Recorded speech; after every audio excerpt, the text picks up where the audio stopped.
अस्सलाम वालेकुम नाज़रीन, welcome back to my YouTube channel. दोस्तों, आज की वीडियो में हम बात करने जा रहे हैं पाकिस्तान की खूबसूरत, बासलाहियत और सबसे ज़्यादा पसंद की जाने वाली अदाकारा हानिया आमिर के बारे में। लेकिन इस बार किसी ड्रामे, फिल्म या फैशन लुक की नहीं, बल्कि उनके दिल की आवाज़ की है। 2025 हानिया आमिर के करियर का सबसे कामयाब साल साबित हुआ। एक तरफ दिलजीत दोसांझ के साथ फिल्म, दूसरी तरफ सुपरहिट ड्रामा मेरी जिंदगी है तू, इंस्टाग्राम पर करोड़ों फॉलोवर्स, हर तरफ कामयाबी ही कामयाबी नजर आई। लेकिन दोस्तों, चमकती मुस्कुराहट के पीछे एक ऐसी कहानी थी जो अब तक छुपी हुई थी। हाल ही में हानिया आमिर ने इंस्टाग्राम पर एक जज्बाती पोस्ट शेयर की, जिसमें इन्होंने पहली बार 2025 की असल एहसासात बयान किए। हानिया ने लिखा, वो समझती थी कि वो इतनी मजबूत हो चुके हैं कि कोई गम उन्हें तोड़ नहीं सकता, लेकिन जिंदगी ने ये एहसास दिलाया कि इंसान कितना नाजुक होता है।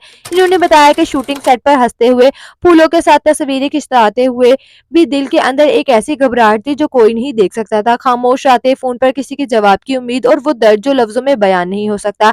लेकिन इन्हीं अंधेरों के बीच ज़िंदगी ने उन्हें रोशनी भी दी, नए मौक़े, काम की खुशी, आहिस्ता-आहिस्ता वापस आती मुस्कुराहट और वो मोहब्बत जो शोर नहीं करती बल्कि सहारा बनती है। आनिया ने कहा, ये साल एक इम्तिहान था, मगर अल्लाह ने खामोशी से ये एहसास दिलाया कि वो उनके साथ हैं।